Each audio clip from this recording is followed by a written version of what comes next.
Hey guys, tonight we're going somewhere strange. You're sitting by a crackling fire, it's just past dusk. The wind outside is brushing over dry grass and clay stones, whispering like an old story trying to begin again. You're huddled with people you don't know. Not exactly friends, but for now companions. A skewer is turning over the fire, and on it is a rat. You blink, you stare. Its little curled feet are still there. The fur mostly singed off. The skin blistered and crisped. It smells nutty, smoky, like something halfway between burnt leather and roasted seeds. And no, you're not dreaming.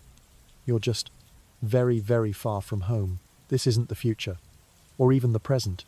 This is the past. So far back, even time feels sleepy. And tonight you'll learn why for thousands of years, rats weren't disgusting. They were dinner. You probably wouldn't survive one night in that world. So before you get comfortable, take a moment to like the video and subscribe, but only if you genuinely enjoy what I do here. And I'd love to know, where are you listening from? What time is it where you are? Drop your location and your local hour down in the comments. Now dim the lights, maybe turn on a fan for that soft background hum, and let's ease into tonight's journey together. The air is damp, a little metallic. You're crouched near the back wall of a shallow cave where soot has blackened the ceiling like charcoal frost. The fire doesn't warm the cave so much as it wards off the dark. It smells of ash, moss, and old bones. Across from you, someone pokes at the roasting rat with a stone-tipped stick. They grunt, nod, and pull it from the flame. It hisses a little when it hits the cooler air. Then they hand it to you. Yes, you. The skin is crackling at the edges. Tiny bones shift underneath. Your fingers come away oily. It's hot. Too hot to bite, so you just breathe it in. You're not in a city. You're not even in a village. You're in the Paleolithic. Long before agriculture. Before ovens. Before soup. Here dinner is whatever your hands can catch, and rats are fast, but not that fast. Historians still argue whether early humans intentionally hunted rodents or simply scavenged them. But in survival settings, rats were perfect. Small, numerous, easy to kill with primitive tools, and most importantly, full of protein. Sure, there's no seasoning, no garnish. But if you've gone days without food and someone hands you a warm skewer with meat that smells vaguely like burnt acorns, you're going to eat it. And surprisingly, you might like it. Bite. The outer layer is crisp, thin like roast chicken skin but darker, with a wild dusty edge to the flavor. Underneath, the meat pulls away in soft flakes. Not much rats are lean. But it's meat. And meat out here is survival. The warmth spreads through your chest. Your limbs tingle not from the food itself, but from the safety of it. That's what food was back then. Not pleasure, not culture, but momentary safety. And rats gave that. Over and over. You're not alone around the fire. To your left, an older woman, wrinkled, wrapped in furs, has 3 rat tails hanging from her belt. Trophies. Or lunch. To your right, a younger boy picks through a pile of ash, looking for scorched bones to suck marrow from. Above, bats squeal. You shift, watching shadows flicker across stone. No one speaks much. The chewing is soft, rhythmic. The occasional snap of tiny bones. There's a tenderness in the silence. And suddenly you realize something odd. This isn't gross. It isn't horrifying. It's normal. That's the trick of history. The further back you go, the stranger normal becomes. One last bite. You suck your fingers. They taste like smoke and salt. You lie back, stomach buzzing with heat and food. And maybe, just maybe, you're beginning to understand why rats weren't just eaten. They were appreciated. For warmth, for flavor, for fuel, and in some ancient unwritten way respected. The cave fades behind you. The fire dies down. Now you're walking barefoot through the underbrush of a damp green world. You don't know the exact year. No one does. But the trees around you haven't been named yet. The world is young, wild, and meat is a luxury. You're hunting again. This time not with spears or stones, but with a silent stare and a hand hovering near a woven basket. You're watching the ground, listening. A rustle, a flick of movement. There beneath a tangle of dried leaves, a rat skitters.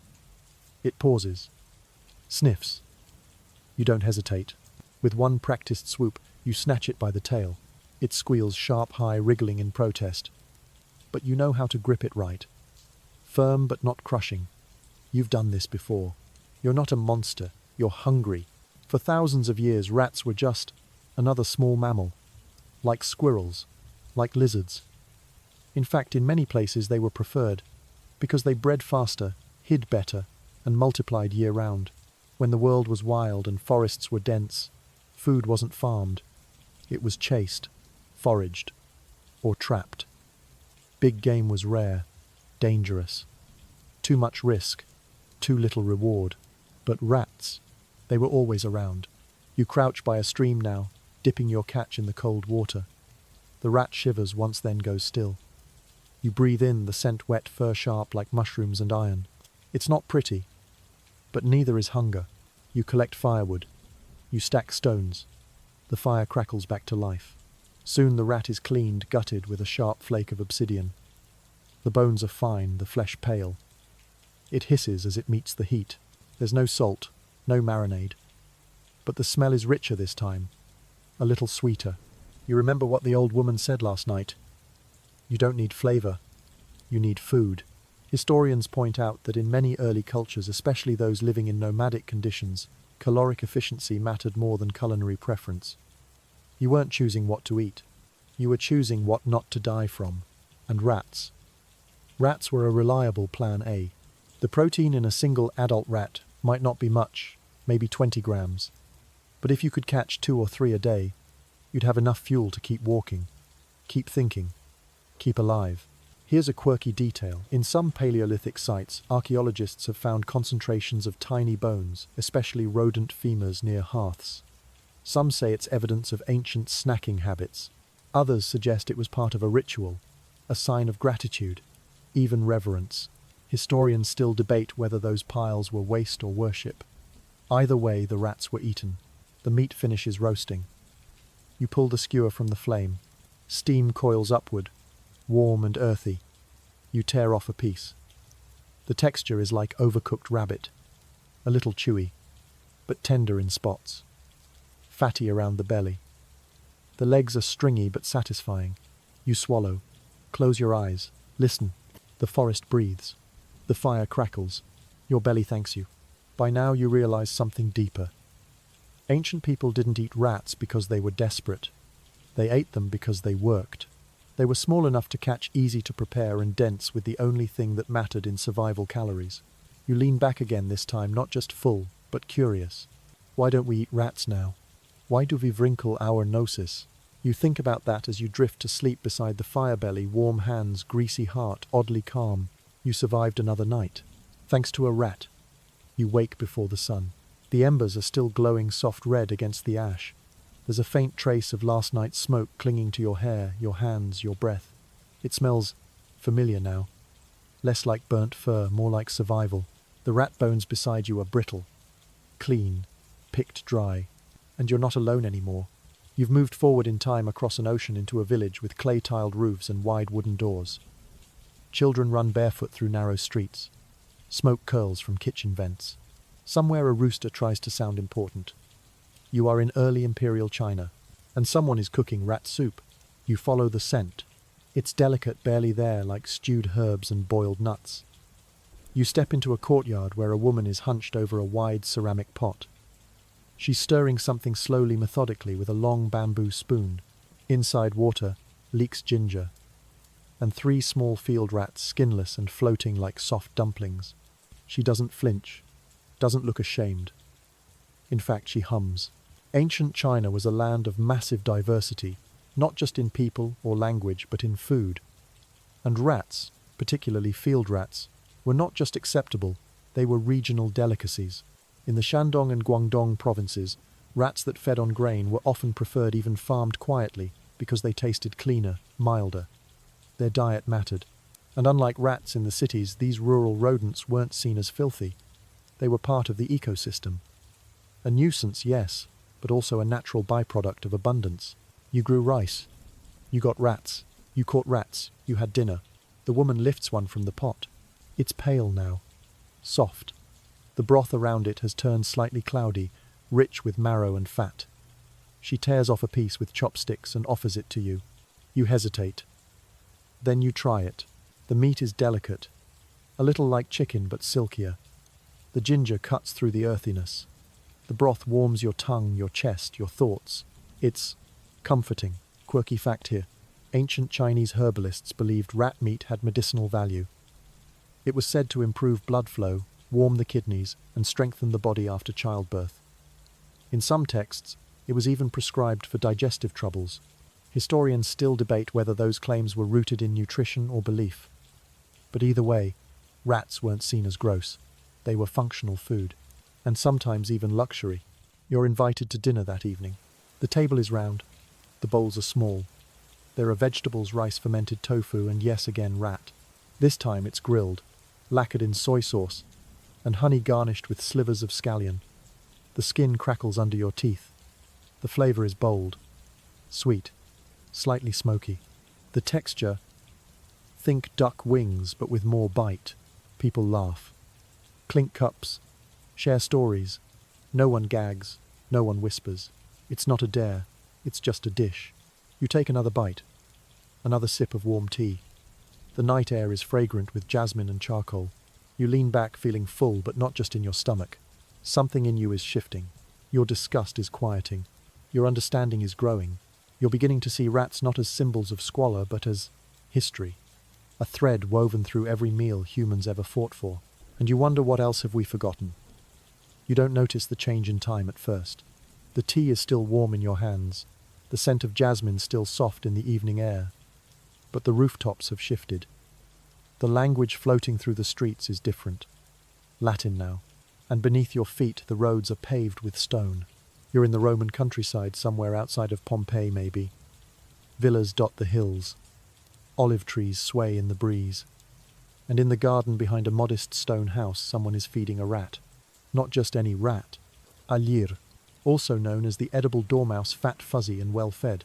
The little creature is nestled inside a glorarium, a small clay pot with air holes designed specifically to keep it calm and contained, while it's fattened up on walnuts, acorns and honey-soaked grains. You blink. Yes, they're farming rats. The Romans didn't see glir farming as odd.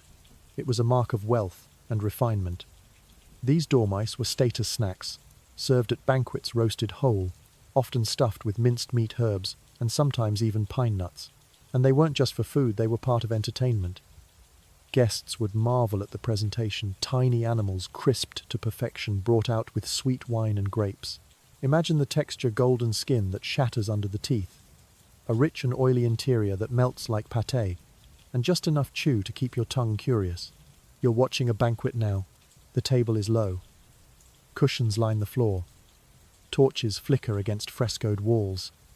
Laughter rolls through the room like warm wine. A platter is set before you. On it 3 dormice, tails curled, skins lacquered, stuffed with herbs and toasted seeds. The host beams at you and says something that, roughly translated, means, "You must try them. They're tender this year." You bite. The skin pops brittle and sweet. The filling is warm and savory, almost like sausage but finer. It leaves oil on your lips and a faint taste of crushed rosemary in the back of your throat. You're not the only one enjoying it. To your left, a young nobleman dabs his chin with cloth. To your right, a poet recites a verse about gluttony and desire while reaching for another bite. Here's a quirky historical fact. The Lex Aemilia, a Roman law on luxury dining, once attempted to ban Lear consumption, but it was largely ignored. Why? Because the elite enjoyed them too much. And let's be honest, when has law ever stopped a craving? Historians still debate whether these dormice were true rats, or whether Roman attitudes toward urban rats differed entirely. But what's clear is the line between rodent and delicacy was paper thin. Later you stroll through the garden under moonlight. You hear them soft squeaks, the rustle of grain, the tiniest scratching against clay. The glorarium is full. They're being fattened, pampered, prepared. And as odd as it may seem to you, there's a strange dignity in it. These aren't vermin. They're vintage cuisine. As you lie down beneath the stars that night, your belly full, your fingers sticky with olive oil and herbs, you wonder, if you were a Roman, would you have judged the glir, or would you have asked for seconds? You hear bells. Not church bells, metal ones strung from the necks of goats and sheep. You're in the Highlands now, somewhere in early medieval Europe where the wind carries more than just cold. It carries memory. You're wrapped in wool, your hands are chapped, and your dinner, it's scurrying nearby. Under the hay past the stable wall, a rat, thin, nervous, but not fast enough. You've set traps, clever ones. Bent willow a bit of cheese, what little there is, and patience. Always patience. You lift the trap. Success. Another meal. The Middle Ages were not gentle. For most people, life was cold, wet, short, and hungry. Especially during winters or long sieges when supplies ran thin and options ran thinner. Rats common edible, and everywhere became necessity disguised as disgust. In villages where meat was rare and spices were a luxury, only nobles could name rat stew was not spoken of in songs, but it was known. People whispered recipes in passing. Boil them twice, skim the fat. Add onion if you have it. Roast them near bread so the scent blends in. You hear those words now murmured by a woman leaning over a pot suspended above a smoky hearth. The broth inside is cloudy fatty. It smells like boiled root vegetables and something darker gamier. You lean in. She lifts a lid. 3 rats, skinned, simmering. No herbs today. Just heat and hunger. She offers you a bowl. You hesitate. Again. But the warmth is too inviting. You sip. It's not bad. Thin, yes, but warm. The meat has taken on the flavour of the turnips. There's a toughness to the rat thighs, but the ribs flake apart gently. A little like squirrel. A little like shame. Because even now, people don't talk about this kind of meal. You sit on a wooden bench beside a small window, looking out at fields barely surviving frost. You chew slowly, quietly. The spoon is heavy in your hand. You remember what someone once said. A full belly forgets its pride. And yet here's a strange twist. Some noble households also ate rats. Not because they had to, but because of curiosity. Cookbooks from the time included instructions for cleaning and preparing them, especially during Lent, when meat from hooved animals was forbidden, and rats could be reclassified as something in between. Historians still argue whether this was true leniency or just culinary loopholing. But the fact remains, from castle to cottage, rats found their way into medieval kitchens. You step outside. The snow crunches under your boots. Somewhere, a barn owl cries, and beneath your feet the ground stirs. They're always there, the rats. Watching, waiting, sharing the world with you. Not because they're pests, but because, like you, they're survivors. And sometimes, that's all that matters. You're standing in a shadow now, a darker century. The air feels hesitant. Still, you're in 14th century Europe. And the smell that hits you isn't food. It's death, ash, sweat, something sweet rotting, a street lined with shuttered windows. People are whispering, coughing, vanishing. This is the era of the Black Death. And yes, people are still eating rats. It seems unthinkable, right? The very creatures thought to carry the plague, and yet you follow a boy down an alley duck under a crooked beam and find a small group huddled in a cellar. There's a pot, a fire, and a rat, skinned, sizzling. The hunger, you realize, is louder than the fear. This is the plague paradox. On one hand, rats were hated, blamed, vilified. On the other, when winter came and grain was gone and the baker was dead, what else could you do? You watch a girl turn the spit slowly, her eyes hollow, her fingers raw. She sprinkles a pinch of something brown on the meat. Cinnamon. No dirt. It only looks like spice. The rat turns golden. The fat bubbles. It smells like desperation. And firewood. And something comforting. You take a bite. It's not the taste that strikes you. It's the heat. The way it pushes against your ribs and says, live a little longer. And then you notice something stranger. This isn't shameful. No one flinches. No one sneers. They pass the meat like bread. Like wine. Like communion. Quirky detail. Some medieval physicians actually recommended rat meat as medicine to balance humours, especially in weak or melancholic patients. Historians still argue whether these treatments were symbolic or sincere. But even during plague, food was still ritual. And rats were the reluctant centerpiece. Above you bells toll, not for mass, for mourning. You step back into the street. The sky is pale with smoke. The carts roll slowly past bodies, stacked under linen. The city breathes shallowly, carefully. And you realize, even amid horror, people found warmth. Even among disease, they cooked. Later that night, in a room lit only by a single candle stub, you sip thin soup made from boiled rat bones and dried lentils. You curl into your cloak. And for the first time, you understand something ancient and terrible and true. Disgust is a luxury the starving can't afford. You're high above sea level now. The wind is thinner. The sky somehow closer. Welcome to the Andes Mountains, a land sculpted by stone and silence. You're wrapped in woven llama wool. The air smells of ash-dried maize and something faintly musky. Someone nearby is plucking the last few feathers from a highland rat, larger than the ones you've seen before, with thick fur and meatier limbs. No one is hiding it. This is not a secret meal. It's tradition. Among the Inca and pre-Incan peoples, rodents, particularly viscachas and wild rats, were regularly caught and cooked. Their meat wasn't just tolerated. It was celebrated, especially during dry seasons or highland festivals. You sit beside an open fire pit ringed with stones. A young woman crushes herbs huacate, a minty Andean green, along with chili and salt from a shallow bowl made of polished gourd. She rubs the mixture across the cleaned rat, massaging it like a tiny roast. Then it's wrapped leaves, hot stones, soil. Yes, soil. This is a pachamanca, an earth oven. You bury the meal with care. Let the mountain itself do the cooking. Time passes. The air cools. The smoke drifts into the endless sky. When they finally dig it up, steam erupts like a spell being broken. The rat emerges, blistered golden, faintly green with herb paste. The skin is crisp. The meat delicate and rich with earth and oil. You take a bite. It's like rabbit, but gamier, wilder. The seasoning lifts it bright, peppery green. It doesn't just feed you. It grounds you. Here's a strange tidbit.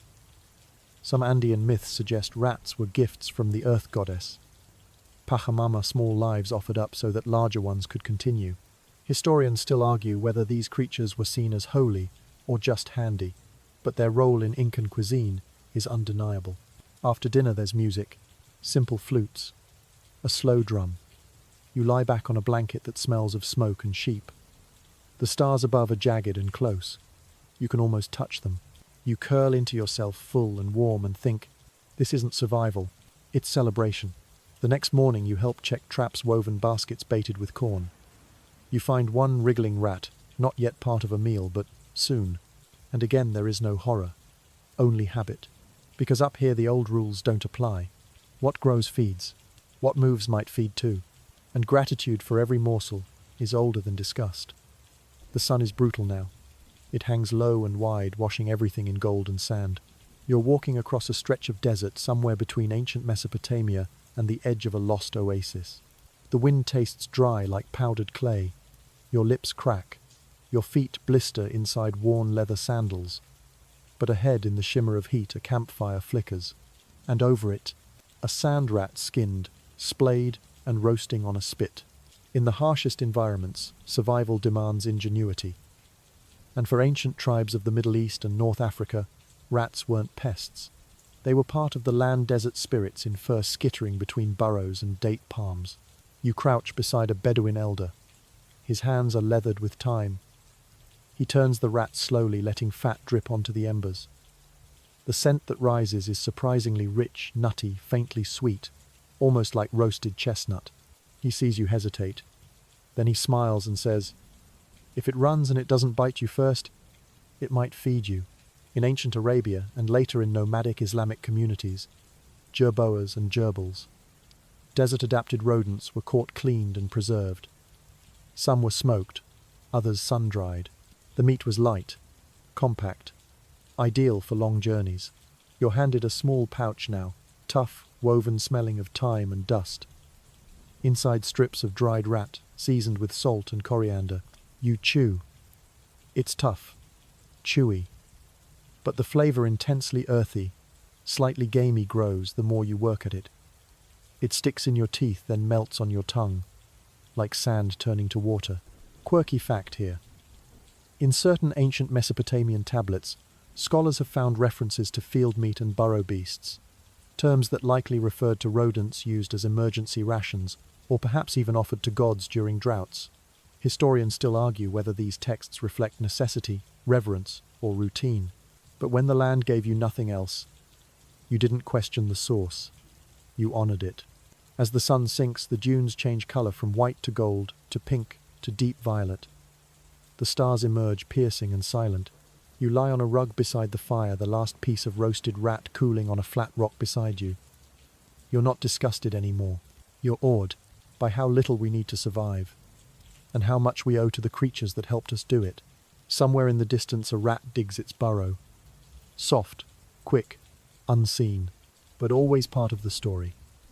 Now the trees return, but these are not the forests of Europe, nor the dry plains of Mesopotamia. The leaves are wide and waxy. The air hums with insects. You are deep in Central Africa, somewhere near the bend of the Congo River. The scent is impossible to describe in just one word. It's smoke, yes, but also pepper, fermenting fruit, wet soil, and under it all the unmistakable smell of roasting rat. Welcome to the world of African bush cuisine, where rats aren't hidden, they're proudly prepared. You step into a clearing where 3 women are crouched around a low, open fire. One fans the flames with a palm leaf. Another flips a line of grass cutters, large rodents found throughout the region, meaty and muscular, known for their tender flesh and rich flavor. The third, she's making pepper paste, pounding chilies with garlic and a hint of lemon leaf. The rats are cleaned thoroughly. Their skin darkens to a rich bronze over the fire. Their scent is hypnotic, savory, spiced, and faintly sweet like smoked lamb brushed with something wild. You sit on a woven mat. A plate made of banana leaf is placed in front of you. 1 roasted rat, charcoal blackened, garnished with red paste. You tear into it. The skin crackles like brittle glass. The meat inside is warm, falling off the bone. Spicy. A slow burn that builds, gently wrapping your tongue like a blanket of fire. You don't flinch. You go back for another bite. In countries like Nigeria, Ghana, and parts of the Congo Basin, rat meat, particularly bush rat and cane rat, has long been a respected protein. It's sold in markets, served at celebrations, and passed down in recipes like prized heirlooms. Some prefer it boiled with bitter leaf. Others like it smoked over mango wood, the scent clinging to the meat for days. In many villages, a well-roasted rat is as welcome at the table as any goat or fowl. Quirky cultural note. In some tribes, young boys are tasked with hunting rats as a rite of passage. It teaches patience, skill, and responsibility. And if they catch enough, they get the first bite, a reward with crunch and pride. Historians still argue whether the prominence of rats in African diets began out of necessity or tradition, but either way it stayed. It became identity. That night, drums begin. Not loud, not wild, just soft rhythms like heartbeat and wind. You sway gently, full sun-warmed your hands, still smelling of chili oil and firewood. Someone laughs. Someone sings. A baby chews on a rib bone no larger than your finger. You watch them all, a quiet witness to a culture that never saw rats as beneath them, only within them. Part of the land, the kitchen, the story. And when you close your eyes, you no longer ask why they ate rats. You ask how we forgot. You're in a meadow now. It could be England, or France, or maybe somewhere in the Scottish Highlands, somewhere soft and green and quiet. The grass is waist-high. The clouds hang low, bloated with rain. You walk through rows of traps, wooden boxes baited with grain. In one a twitching tail, in another silence. You're here for a comparison. Not celebration, not ritual, just a decision. Because at some point in history, humans had to choose rats or rabbits. It seems obvious now, right? Rabbits are fluffy, quiet. They don't nest in walls or bite through wires. But wind back the clock a few hundred years, and the line between acceptable and absolutely not was not so neat. In medieval Europe and well into the early modern era, rats and rabbits competed for the same culinary space. Both were easy to trap. Both multiplied quickly. Both were small, lean, and well-suited to peasant stews. You sit beside a pot now, iron blackened, dangling over a small flame. Inside, a rabbit simmers gently in root vegetables, wine, and thyme. But beside it, on a smaller pan, sits a rat cleaned, roasted, simply skin on, no sauce. Someone offers you both. You bite the rabbit first. Tender, mild, slightly sweet. Then, the rat. Richer, stronger, slightly gamier, a hint of liver, more chew. And here's the thing, it's not worse, just different. So what changed? One word: perception. As cities grew and rats became associated with dirt, death and disease, rabbits were slowly elevated, branded as acceptable. Pets, symbols of spring and innocence. Rats got the opposite treatment. Filth, fear, folklore, even though biologically speaking they're not that far apart. Here's a strange but true tidbit. In the 18th century, some cookbooks listed rat right alongside rabbit, pigeon and squirrel. One French text even claimed rat meat had a bold, nutty flavour, ideal for red wine sauces. Historians still argue whether the shift away from rats was health-driven or cultural propaganda. But by the 19th century the division was fixed. Rats were out. Rabbits got the velvet glove. You sit now chewing slowly, tasting both meats again, trying to find the moral. But there isn't one. Only this truth: the animal didn't change. We did. The rain begins to fall, soft cold drops on your shoulders. You wrap yourself tighter in a wool cloak, the scent of meat and damp earth clinging to the fabric, and somewhere in the grass nearby another rat scurries, avoiding the traps. Smart, fast, invisible. Maybe tomorrow's dinner, maybe not, but still, a part of the landscape. You hear bells again, but these aren't sheep bells. They're temple chimes, delicate, metallic, swaying in the breeze like they're whispering blessings across the marble tiles. You're in India now, a place where rats are not just accepted, but revered. Not everywhere, of course, but here in Deshnok, Rajasthan, they walk freely, over floors, across thresholds, past bowls of milk and grain, and no one stops them, because these rats are holy. You've entered the Kani Mata temple, also known famously or infamously as the Temple of Rats. You pause in the doorway barefoot as required. A few tiny shadows dart past your feet, a whisper of fur, a tickle of tails, and then you see them, hundreds of them, thousands, climbing statues, nesting in alcoves, lapping at brass dishes. You don't flinch, because no one else does. According to legend, Kani Mata, a 14th century mystic, prayed to Yama, the god of death, to resurrect a child from her clan. When refused, she declared that her people would no longer pass into death, but be reborn as rats, and then again as humans. So now these little creatures called kabbas are treated as reincarnated souls, fed daily, protected fiercely, even mourned if accidentally stepped on. You sit cross-legged beside an offering tray. A priest in saffron robes pours a ladle of warm milk into a shallow bowl. A half-dozen rats scamper forward. You watch their whiskers twitch as they drink.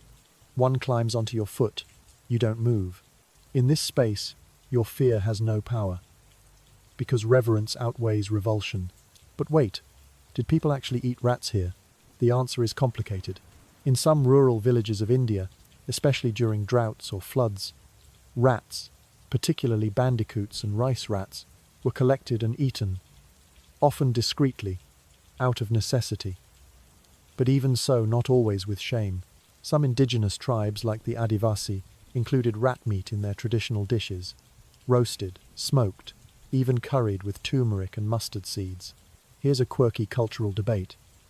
During India's food scarcity crises, government officials at times promoted rat consumption as a solution, citing nutrition, sustainability, and tradition. But public response? Mixed. Strongly. Historians still argue whether this tension is about sanitation or spiritual hierarchy, because in some regions the rat is sacred, in others it's supper, and sometimes it's both. The sun sets slowly behind the temple dome. The air smells of incense, sandalwood and ghee. You sit in stillness. A rat curls near your thigh. Another gnaws on a lentil. You're not hungry now, but you are humbled by how much context can change meaning, by how one creature can be a god in one place and garbage in another. You rise to leave. You step carefully, not just to avoid stepping on tails, but because in a strange way you feel like you're being watched, not with fear, but with recognition, like maybe in another life you scurried here too. The ground beneath you is cracked. Dust clings to your sandals. The sky has that strange sun-bleached color, too pale to be blue, too bright to look at. You're standing in a village that's almost silent. No dogs bark, no children cry. This is not a place of abundance. It is a place of waiting. Waiting for rain, for rice, for anything, but mostly for food. You're in a time of famine. It could be 19th century China, or 1943 Bengal, or 1960s Ethiopia, or dozens of other places that history forgets unless numbers are attached. But you're not reading statistics tonight. You're here, and someone is cooking a rat. There's no seasoning, no oil, just fire, a crude spit, skin curling blackening. The smell is familiar now, a little sharp, a little bitter, but no longer shocking. You sit near a man who stirs ashes with a stick. His cheeks are hollow, his hands shaking. But when he pulls the meat from the flame, he does it gently, like he's holding hope. He tears it in half and gives you the larger piece. You don't decline. In famine, choices vanish. What's edible? Everything. What's shameful? Nothing. You chew in silence. The meat is tough, overcooked, stringy, but it exists. And in a place where crops have failed, where livestock have died, and where aid is late or doesn't come at all, rats are the last living protein. They breed fast, require no pasture, live off scraps, and in moments like this they are not vermin. They are the difference between survival and not. A child sits beside you, sucking on a rib bone. Her mother wipes soot from her face and presses her forehead against the child's. They don't speak, but their eyes say everything. We're still here. Here's a chilling historical fact. During the Great Chinese Famine, millions were forced to turn to wildlife meat, a polite term that included rats, insects, and tree bark. In memoirs from that era, many survivors write that rat meat was not only tolerated, but preferred to some other options. Because rats at least tasted like something familiar, like meat. Historians still debate whether such accounts understate the suffering or honor the resilience. But either way, rats filled bellies when nothing else did. Later you walk through the village. Ashes swirl in the air. The trees are bare. You pass traps set near collapsed granaries. You spot one twitching. The man beside you doesn't celebrate. He just nods quiet. There will be dinner tonight. Not much, but enough. You sit again as dusk settles like a blanket. The fire pops once, and you realize hunger erases all pretense. And gratitude sometimes smells like singed fur. You feel fabric, not rough wool or plant fiber, but something stiff woven starched. There's a collar against your neck, polished shoes on your feet. The world is louder now, carriages shouting the ring of metal on metal. You're in colonial times, somewhere between the 1700s and 1800s. It could be British India, or French Indochina, or a Spanish fort in the Philippines. Wherever you are, rats are on the table again, but this time the story is different, because here food isn't just survival, it's a clash of cultures. You're seated at a long wooden table, under a ceiling fan that does more spinning than cooling. On one side of the table, European officers in tight uniforms, noses raised. On the other, local staff, cooks, porters dressed plainly, eyes down. A plate is brought out. The Europeans hesitate. The locals don't. They know what it is. They've eaten it before. They may have caught it this morning. It's rat roasted, spiced, laid carefully over rice. The Europeans flinch. One coughs politely. Another mutters disgusting. And then one brave soul tries it. Slowly. Chews. Swallows. Blinks. Taste like duck. This was not uncommon. In colonial outposts, European colonizers often encountered local cuisines that included rats and recoiled more from cultural prejudice than from taste. Meanwhile, the locals saw rats as practical, seasonal, and even celebratory food. And yet, paradoxically, during sieges, famines, or long military campaigns, even the colonizers ate rats. Often secretly, quietly, without admitting it later. You overhear one British officer say, "We dined on pigeon last night." He doesn't mention the tail he pulled from the stew. Quirky fact. In 1857, during the siege of Lucknow in India, British soldiers resorted to eating rats when supplies ran out. Some memoirs mention how impressed they were by the local cook's ability to make them palatable, spiced, smoked, stewed in ghee and lentils. Historians still debate whether these culinary exchanges were embraced or erased. But food always leaves a trail on tongues and in memory. Now you're in a kitchen barefoot on cool stone tiles. A cook hands you a bowl. Inside rat curry fragrant with cumin, turmeric, cardamom. The meat is dark soft, pulling from bone like well-braised beef. The sauce is thick, clinging to the rice. You eat. And every bite blurs the lines a little more. Disgust isn't permanent. It's inherited, taught, reinforced, branded. And sometimes it unravels with a single taste. You wipe your mouth. The officer across from you looks away. You smile, because now you know what he doesn't want to admit. He liked it. The fan above you creaks softly. The oil lamp flickers. Outside, the evening air is filled with monsoon dampness and the scent of distant fires. Another rat scurries across the rooftop beams. No one screams. No one traps it. Because out here, food is food. And survival wears many flavors. The room is dim, not from candlelight or oil lamps, but from gaslight. The walls are papered, the furniture carved. You can hear the clink of teaspoons in teacups, and someone somewhere playing the piano softly, something melancholic and slow. You're in the Victorian era now. London. Or maybe Paris. A time of stiff collars and elaborate manners, where disgust wasn't just a feeling, it was a statement of class. You stand near a crowded alley. It stinks. Of smoke, coal, sewage, and something cooking. Not from a shop or restaurant, but from a rusted tin stove perched on a windowsill. A woman leans out. She stirs a pot. Inside rat stow. This is the underbelly of industrialization, where chimney sweeps and coal miners come home with blackened hands and empty pockets, where meat is a dream and rats are a reality. Caught in basements, trapped behind bakeries or pulled from riverbanks. You watch her strain the broth. It's thin, grey. She adds onions and barley to stretch it. A single carrot cut into coins, so the children believe there's more. The scent isn't offensive, just sad. You recognize it now. It smells like making do. Here's the contradiction. In public, Victorians viewed rats as symbols of urban decay. Newspapers printed horrifying tales of infestations and disease. Health officials launched campaigns to exterminate them with traps and poison, and yet in the poorest corners of the city, rats were still being eaten. Quietly, shamefully. Sometimes even sold under false names in markets: riverbird, long-tail fowl, basement rabbit, a strange detail. In 1860s Paris, during the siege of the Commune, rats were sold in butcher shops, often displayed beside pigeons. Wealthy citizens reportedly paid high prices for well-fed specimens. One Parisian diary entry reads, "The belly was plump and firm, like a country quail only, sharper." Historians still argue if that was satire or sincerity. But either way, rat was on the menu. You now sit in a cramped attic flat. Rain lashes the window. A tin bowl rests in your lap, filled with warm, oily broth and tiny meat scraps. You chew slowly. The rat was boiled with leeks.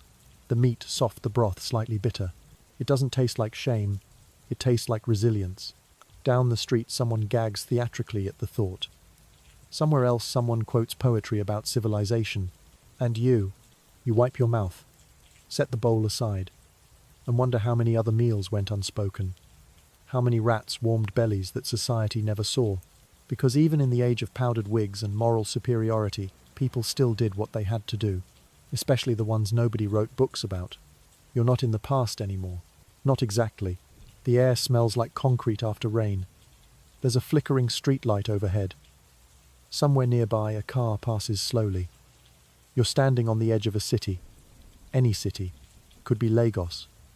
Could be New York. Could be Bangkok. But the question remains. Would you eat a rat today? You walk down a narrow street where the smell of food twists and turns. Grilled meat, garlic smoke, something fried. A street vendor waves you over. His cart is modest but tidy. On skewers over hot coals are little roasted creatures, tail-curled skin, crisped, brushed with chili oil. Field rats, he tells you, caught outside the rice paddies. Not city rats, not sewer rats. These ones are clean, farm-fed, tasty. You hesitate, but you already know the answer. You try one. It's crunchy, smoky. The fat near the belly renders beautifully, carrying the seasoning across your tongue. It doesn't taste like shame, or poverty, or fear. It tastes good, and more than that, familiar, because now, after all this time, after caves and empires and plagues and temples, you understand what people long before you already knew. Rats are just animals, and hunger doesn't care about marketing, and flavor doesn't follow class. Quirky fact to chew on. In modern Thailand and parts of Vietnam, grilled rats are still considered a seasonal delicacy, especially after harvest. In some gourmet circles in China, field rat is served in hot pot restaurants prepared with ginger black bean sauce or lemongrass. Historians and chefs both still argue, is this tradition? Is it necessity? Is it innovation? Or is it simply practicality rediscovered? You walk further now past a restaurant glowing in soft amber light. Inside, people eat in silence, tasting dishes that would have been taboo 2 generations ago. You catch glimpses of menus, cricket, tacos, mushroom, jerky, smoked rat with fermented plum. The world, it seems, is rethinking disgust. You pose. Look up. Somewhere above, a rat darts along a wire silhouetted against the city's glow. You don't flinch. You just nod. Because now you know. You've seen the whole arc. From prehistoric hearths to colonial kitchens, from temples to trenches, from desperation to delicacy. And maybe, just maybe, this creature we once cursed and feared was saving us all along. Word count 1054. Wind down 300 words. The night has stretched long now. You've drifted across centuries through whispers and wood smoke, through hunger and heritage. You've sat by ancient fires, peered into forgotten pots, tasted meals you were told to reject. And maybe something's softened in you, not just your stomach, but the space where old judgments used to live. Because history isn't always noble. Sometimes it's practical, quiet, tender, and it often tastes different than we imagined. Now the fire has burned down. The steam has faded from your bowl. The last scent of roasted meat lingers, just faintly, herb smoke, and a memory of something wild. You lean back. Let your shoulders relax. Let your breath deepen. Let the echo of all those fires, all those hands, all those meals wrap around you like a story finishing its last sentence. Not every chapter was beautiful. Not every flavor sweet. But every bite meant something to someone. Close your eyes now. Let go of the questions. Let go of the noise. Just breathe in the silence. And if you're still awake, thank you for sharing this little peculiar journey with me. You're safe. You're warm. You're fed. And somewhere out there, a tiny paw rustles through leaves. The story continues.